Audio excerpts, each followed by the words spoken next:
Hello दोस्तों, UPSC निर्माण संस्था आदापुर में आप लोगों का हार्दिक अभिनंदन है। मेरा नाम मुस्कान कुमारी है और मैं क्लास 12th में पढ़ती हूँ। आज हम लोग पढ़ने वाले हैं विधान परिषद के बारे में। उससे पहले हम लोग जानेंगे आखिर ये खबर में क्यों है, फिर उसके बाद विधान परिषद के बारे में और क्या है संवैधानिक व्यवस्था और विधायी प्रक्रिया में विधान परिषद की स्थिति क्या है।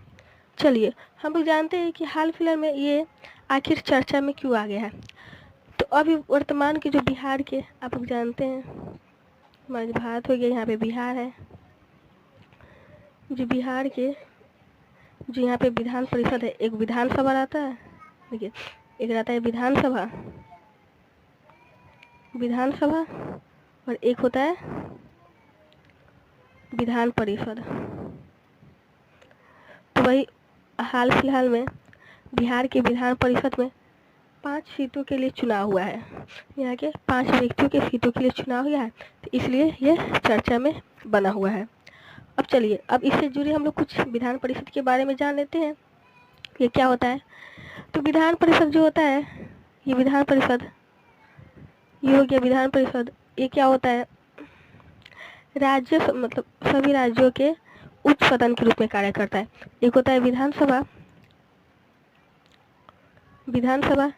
इसे निम्न सदन कहते हैं, इसे निम्न सदन। और एक होता है विधान परिषद, इसे उच्च सदन के नाम से जाना जाते हैं। तो ये विधानसभा क्या होता है, उच्च सदन के रूप में कार्य करता है। और जिस तरह हम लोग जानते हैं कि राज्यसभा कभी भी विघटित नहीं होता है, अस्थायी होता है, उसी तरह जिस राज्य में विधान परिषद है, ये भी विघटित नहीं होता है। यह क्या है, एक प्रकार का अस्थायी सदन है, अस्थायी सदन है। इसे कभी भी विघटित नहीं किया जा सकता, क्योंकि क्या होता है कि प्रत्येक वर्ष इसमें जितने भी सदस्य होते हैं, प्रत्येक वर्ष नहीं, मतलब विधान परिषद में जितने भी सदस्य होते हैं उसके 1/3 भाग प्रति 2 वर्ष पर सेवानिवृत्त हो जाते हैं। प्रति 2 वर्ष पे बदलते रहते हैं, इसलिए ये कभी विघटित नहीं होता है। ठीक है, तो विधानसभा क्या है, इसे उच्च सदन के भी नाम से जाना जाता है और इसे अस्थायी सदन भी कहा जाता है और ये कभी विघटित नहीं हो सकता है। चलिए अब हम लोग आगे पढ़ते हैं।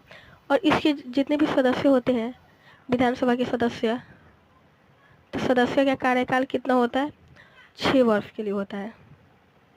जिस तरह विधानसभा में सदस्य का कार्यकाल 5 वर्ष के लिए होता है, उसी तरह विधान परिषद में जितने भी सदस्य का कार्यकाल 6 वर्ष के लिए होता है।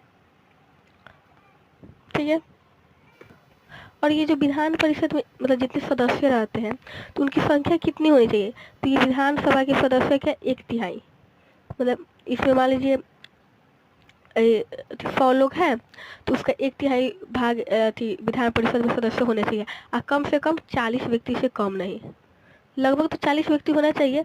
और जितने भी विधानसभा के सदस्य होता है उसका 1/3 होना चाहिए।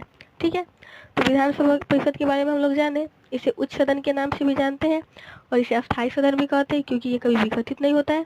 और इसके जो सदस्यों का कार्यकाल 6 वर्ष के लिए होता है। और मतलब प्रत्येक जितने भी विधानसभा के सदस्य होते हैं उसके 1/3 व्यक्ति विधान परिषद में रहते हैं। अब हम लोग जानते हैं कि ये मतलब बिहार में जिस तरह सभी राज्यों में केंद्र शासित प्रदेशों में विधानसभा है, उस तरह विधान परिषद सभी जगह पे नहीं है। मात्र 6 ऐसे स्थान हैं जहाँ पे विधान परिषद है। अब हम लोग बनाते हैं किन 6 स्थानों पे विधान परिषद है। ठीक है, देखिए हम इसको ट्रिक के माध्यम से एक याद करेंगे, जैसे ट्रिक के माध्यम से याद करेंगे कौन कौन जगह पे। सबसे पहले मैं नक्शे में दिखा देती हूँ। देखिए ये उत्तर प्रदेश और इसके सटा हुआ बिहार, ठीक है। फिर ये महाराष्ट्र, इससे सटा हुआ कर्नाटक, और ये आंध्र प्रदेश और तेलंगाना इसी से जो छूटा है। ठीक है, दिख रहा है आप लोगों को। यही 6 ऐसे राज्य है जहाँ पे विधान परिषद है। देखिए ट्रिक के माध्यम से हम कैसे याद कर सकते हैं, देखिए आम यूपी में बिकते हैं। अगर ये ट्रिक के माध्यम से याद करेंगे। आम यूपी में बिकते हैं। देखिए आज से क्या हो जाएगा, आंध्र प्रदेश, म से जो महाराष्ट्र, यू से तो यूपी, आप लोग जानते ही उत्तर प्रदेश में बिकते के बी से बिहार, क से कर्नाटक और ते से तेलंगाना। तो ट्रिक के माध्यम से भी हम याद कर सकते हैं, या फिर उसके सीमा साझा वाला देश के नाम मतलब राज्य के नाम से भी याद कर सकते हैं। जैसे उत्तर प्रदेश है, इसी से सटा हुआ है बिहार। इधर दक्षिण भारत में आ जाएंगे लोग तो महाराष्ट्र है, इसी से सटा हुआ है कर्नाटक, फिर इसी से सटा हुआ तेलंगाना और आंध्र प्रदेश। ये मात्र 6 ऐसे राज्य हैं जहाँ पे बिहार विधान परिषद है। पहले क्या था, ये लद्दाख में भी विधान परिषद था जब ये राज्य था, लेकिन अब तो ये केंद्र शासित प्रदेश हो गया है, इसलिए यहाँ को जो विधान परिषद समाप्त कर दिया गया है। अब यहाँ पे विधान परिषद नहीं है। तो आप लोग जान चुके आखिर किन 6 राज्यों में विधान परिषद है। अब देखिए, अगर कोई भी व्यक्ति विधान परिषद का सदस्य कब बन सकता है, उसके लिए योग्यता क्या होनी चाहिए। सबसे पहले वो भारत का भारत का नागरिक होना चाहिए। वो व्यक्ति भारतीय नागरिक होना चाहिए। क्या होना चाहिए, भारतीय नागरिक। फिर उसके बाद कम से कम उसकी आयु 30 वर्ष से अधिक होनी चाहिए। 30 वर्ष से अधिक। जिस तरह विधानसभा में 25 वर्ष होती है, उसी तरह विधान परिषद में 30 वर्ष होनी चाहिए।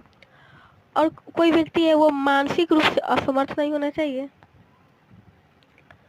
मानसिक रूप से असमर्थ नहीं होना चाहिए, और ना ही दिवालिया घोषित होना चाहिए, या फिर जैसे ये नहीं रहता कि उसके पास पैसा ऐसा नहीं होना चाहिए। ठीक है।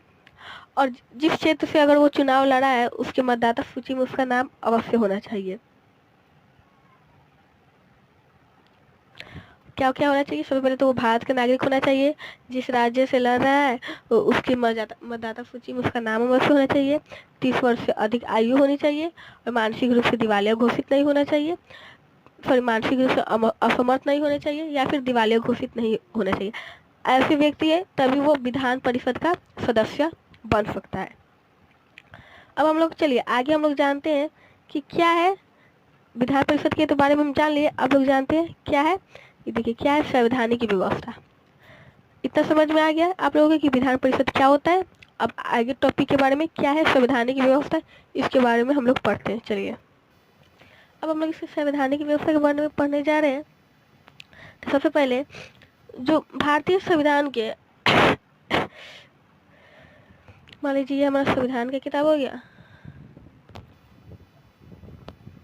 ये क्या हो गया, हमारा संविधान हो गया। तो भारतीय संविधान के 169 में ये विधान परिषद के बारे में उल्लेख किया गया है। अनुच्छेद 169 में विधान परिषद के बारे में उल्लेख किया गया है।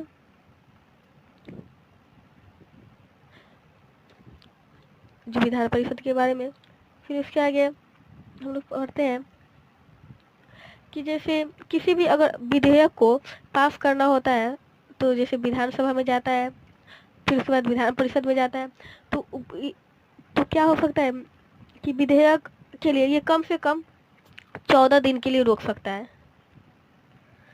14 दिन के लिए ये रोक सकता है। और धन विधेयक को ये मतलब किसी भी साधारण विधेयक को 14 दिन के लिए रोक सकता है। अगर मान लीजिए कोई संकल्प विधान परिषद में पारित हो रहा है, तो उसमें जितने भी उपस्थित सदस्य हैं, जितने में क्या है उपस्थित सदस्य, तो उपस्थित सदस्य का 2/3 बहुमत उसको पास होना चाहिए। ठीक है। और इसकी चर्चा अनुच्छेद 169 में की गई है। अब हम लोग जानते हैं कि इसकी विधायी प्रक्रिया क्या है। विधायी प्रक्रिया क्या है,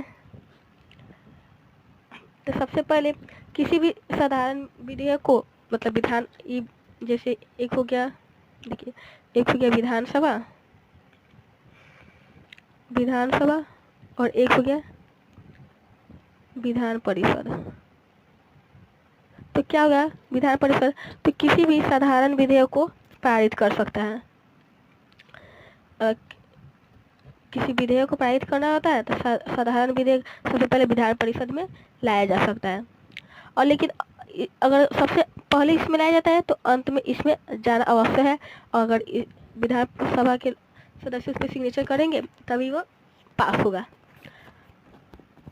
अगर वो किसी विधेयक को मतलब रोकना रहता है तो कम से कम 4 माह के लिए रोक सकता है। पहली बार में वो कितनी माह के लिए रोकेगा? पहली बार में 3 माह के लिए, और उसके बाद में 1 माह के लिए रोक सकता है। लेकिन जो धन विधेयक होता है तो ये विधान परिषद क्या करेगी? धन विधेयक में ना कोई संशोधन कर सकती है और मात्र इसे 14 दिन के लिए ही रोक सकती है। देखिए, साधारण विधेयक के लिए क्या था कि 4 माह के लिए रोक सकती थी, या फिर 4 माह के लिए पहली बार 3 माह के लिए और दूसरी बार में 1 माह के लिए। लेकिन धन विधेयक में ऐसा प्रावधान नहीं है। धन विधेयक में ना संशोधन कर सकती है और सिर्फ इसे 14 दिन के लिए रोक सकती है। तो यही है इसकी विधायी प्रक्रिया। और अगर साधारण विधेयक विधानसभा से भी पास हो सकता है, सबसे पहले लाया जा सकता है, लेकिन अंतिम में उसे विधानसभा में जाना आवश्यक है। चलिए, आप लोग समझ गए होंगे कि इसकी विधायी प्रक्रिया क्या है और संविधान के अनुच्छेद 169 में इसकी बात की गई है। चलिए, धन्यवाद। अब हम लोग मिलते हैं अगले वीडियो में।